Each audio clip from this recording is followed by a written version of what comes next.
Welcome back to Mornings with Luann and Tim. It's always a pleasure to welcome Mike Delfrey on the show. Mike, you are the Director of Operations. Food Security for HarvestAlgoma. United Way, HarvestAlgoma, that's correct. I almost got it. Yeah. I had to ask him 4 times and I still didn't get it right. Anyway, it's a pleasure to see you again. Thank you. Now, for coming. It's a pleasure. So we're here actually on site at HarvestAlgoma, located on Second Line West. What's the address here? We're 446 Second Line West, the former Croatian Hall. Yeah, and there's a sign right up front that now says United Way HarvestAlgoma. That's correct. Yeah. This is the food resource center that we operate. Right.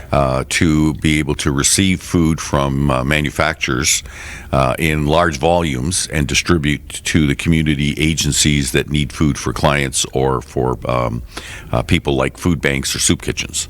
So this is reducing hunger, reducing poverty, and how many organizations do you deliver food to throughout the city? Well, in the Sioux and Algoma, Okay. there's a total of 29 right now currently that we support with food, primarily food, but also personal care donations. And this year, toys. We were able to receive a large donation of toys that went to Christmas Cheer and Children's Aid and other agencies. So our role kind of got expanded this year for the first time. It was a lot of fun to be able to provide toys to families at Christmas as well. Right. So the reason we're visiting you today is because, as you can see beside me, hi, Michelle, over there. That's Michelle Cicchini. Y'all know Michelle from the Station Mall, marketing manager.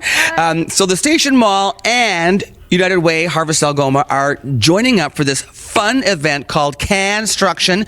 You're going to make structures out of cans. This is another way to get people to donate canned goods. Tell me how this contest is going to work, Michael. Well, Canstruction is a competition where teams enter, so teams from businesses or organizations or sport groups, any group of people, a team of 10 people, and they have to come up with a design of an exhibit that uses canned foods, either canned or packaged foods, in their exhibit. And then there are different categories in the competition.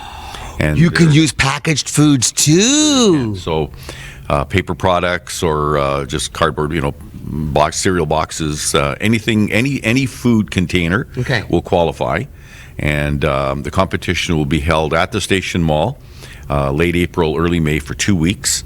And there's different categories in the competitions. The most complex design, for example, or the exhibit that uses the most cans. There's a People's Choice Award. There's six awards that teams can win. And it's a different way of raising food for the agencies we support rather than a door-to-door food drive, which there are already 3 of them in the city. Right. So the teams, I'm going to bring you in now, Michelle, because the teams are going to actually provide their own canned food, non-perishable items to use in the Canstruction. Right. You little mastermind. Sarnia, tell us the story. Okay, so what ended up happening was I come from Sarnia, and because I came from Sarnia, this event was running for now almost 10 years. Okay. So when I became the marketing manager at Station Mall, I thought there's got to be a way of stealing this event. It's not stealing, it's just duplicating. Okay, yeah, steal the deal. So anyways, take this and actually bring it to the Sioux. Okay. And when I met Mike Delfrey's, one of his staff, I think it was Jessica, at the Health and Wellness show at the Station Mall, I went, oh my gosh, I need to talk to you people. We need to do this event.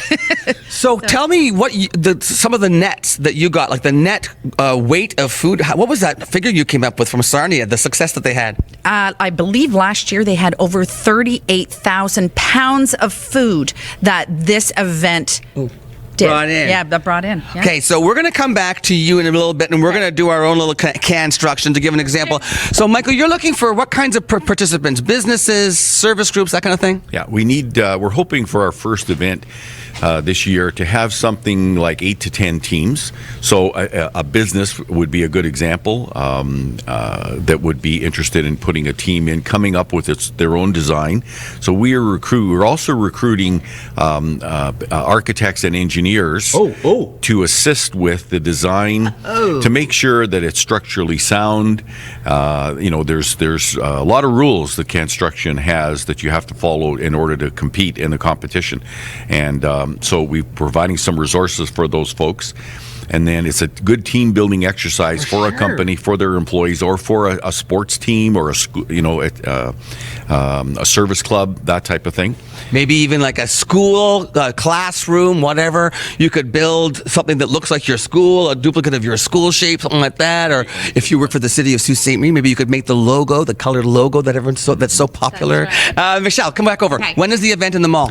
April 26th, and that's when their build is. So is there a deadline for the team registration, guys?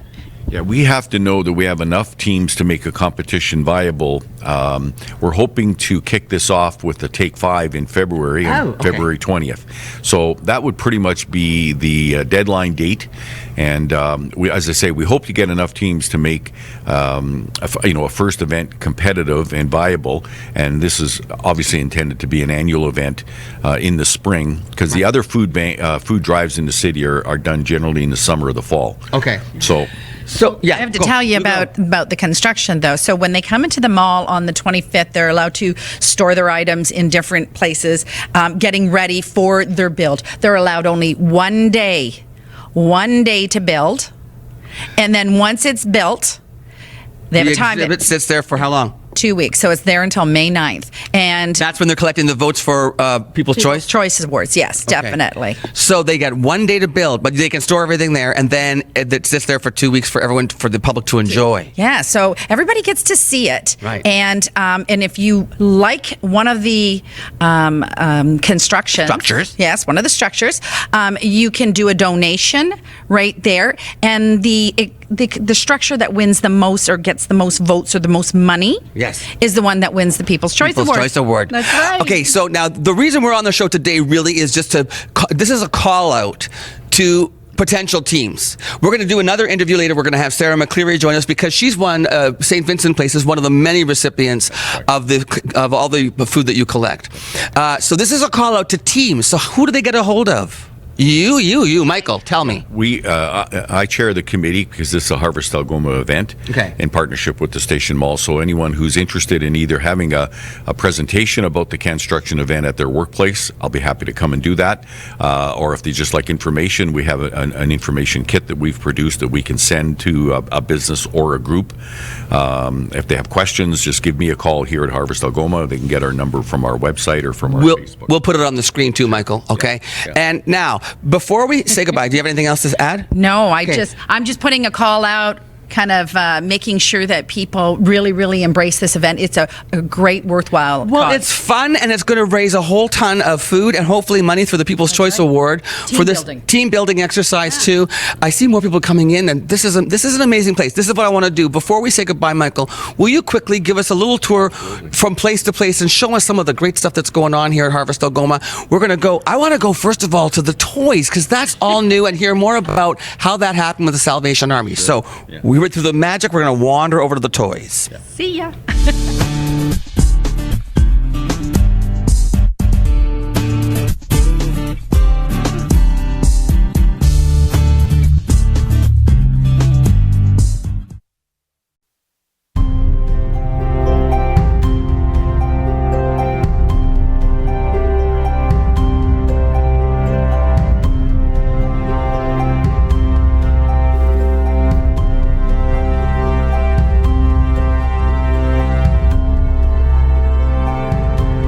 Michael, you talked about the Salvation Army. Tell me the story, because I didn't know any of this before, and it's kind of sad, but now I'm very happy. Well, the Salvation Army has, for many years, developed relations with suppliers, manufacturers, wholesalers of both food and toys and furniture that families need, especially when there's a disaster, a fire, or something like that. Sure. So this year, the Salvation Army contacted us and Christmas Cheer to say that they had access to a toy donation from an organization called Toy Mountain in Toronto, which is a toy liquidator. Okay. And they contacted them and said, we would be willing to take toys. And ironically, the organization initially said, well, what would you like to have in terms of toys? So and how many? Volume. Yeah, volume. And we were thinking, well, like 1,000 toys would be tremendous for Christmas cheer and so forth. And they said, well, how about 10,000? And we said, where would we put 10,000 toys? So we estimate we received 2 tractor trailer loads of toys, somewhere in the range of 400 to 4,500 toys. This is an example of one of them, these pool sets that you can see here. I don't know if you can see that. Oh my gosh. They sent us 40 of these. 40? 40 of this is what's left, because they've been mostly distributed to agencies. So it's a pool with a waterfalls with balls, and it's just a terrific little toy. 40 of these. They sent us, I think there was 4 skids of Lego sets, Batman Lego, Spider-Man Lego kits, and these toy kits are like $100, $150 each. Right. And they sent us 4 skids of those, so a skid would hold about 500 units. And sort of the bittersweet part of this is that there was the potential for these donations earlier on, that there was just no place to keep them. The Sioux didn't have a location that was big enough to receive and store and distribute, whether it was food or toys or furniture or anything like that. Well, we're now the United Way has filled that void with Harvest Algoma and this space. Harvest Algoma and this space. Brilliant. I want to go over and see some of these, a skid that just arrived. Oh, is it gone already? No. All the fresh produce, it's still there. Okay, we're going to wander over there now. Hang on. So, Mike, this is an example. By the way, we just walked by this amazing little play set that came off the transports. Yes. Where is it going? We have a children's teaching garden that the Downtown Kiwanis Club is sponsored, so it'll be added to the children's teaching garden this summer. Love it. Now I'm standing in front. This is an example of what arrives from where? Well, this came from a grocery store, so we call this a rescue. Food rescue. This food, if it wasn't given to us, would probably have gone in the garbage.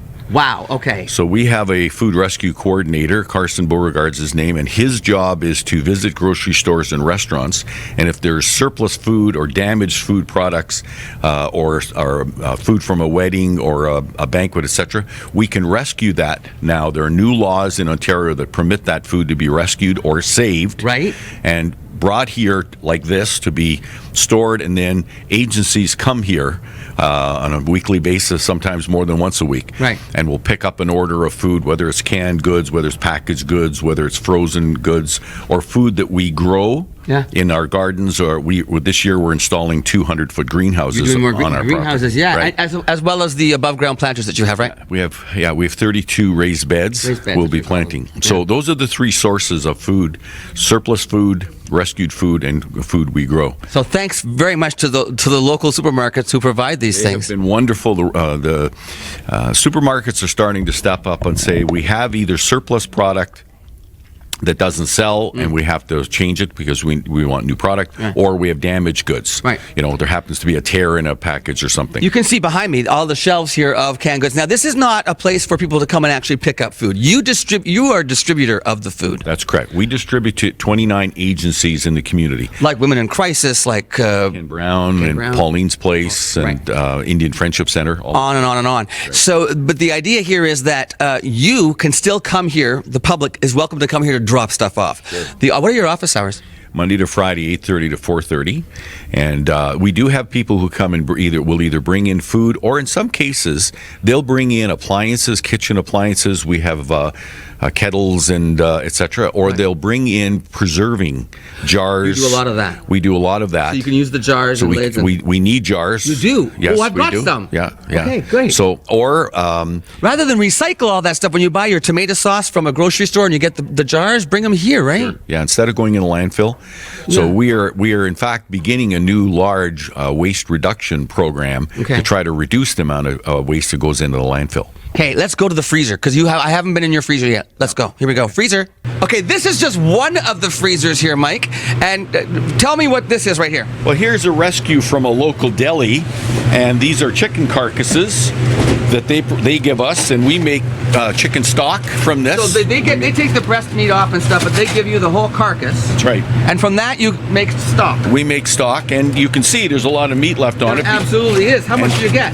Well, we get about on average somewhere between 10 and 12 boxes like this a week. Which allows you to make what? We're making about 500 or about 50 gallons of chicken soup a week.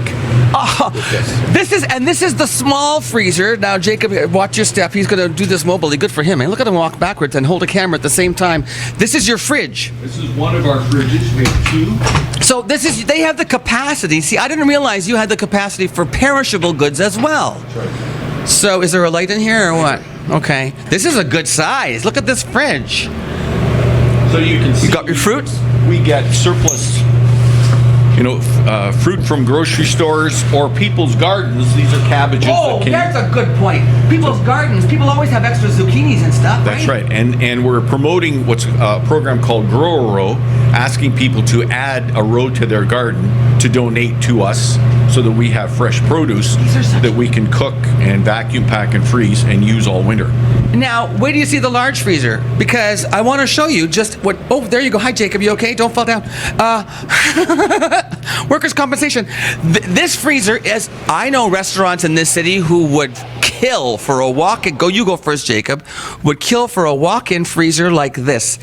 So you want to know how much space Harvest Algoma under the United Way has for your donations? So people can bring you perishable goods now.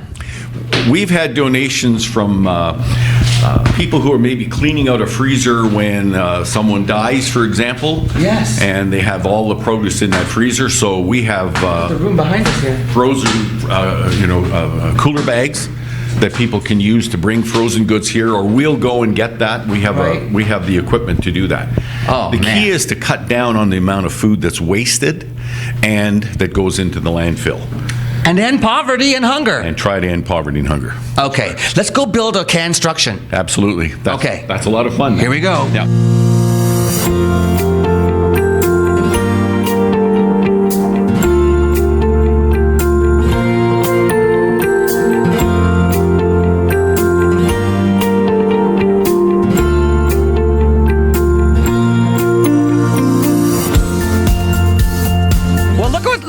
We made a pyramid. That's right. Looks just like the Luxor Hotel in Las Vegas. The Luxor Hotel in Las Vegas. So look, this was so much fun. You can participate. Get a team together. Get a hold of Mike Delfrey. The information's on your screen right now. Enter the construction competition, win prizes, and you're going to donate the food that you use to build your thing at the same time. What a wonderful event. It is a fun event, and it's interesting that charity can be fun if people really get excited and get involved in it. But there is a serious message here, and that is that there is a lot of hunger in Sault Ste. Marie, a lot more than people realize, because hunger is invisible.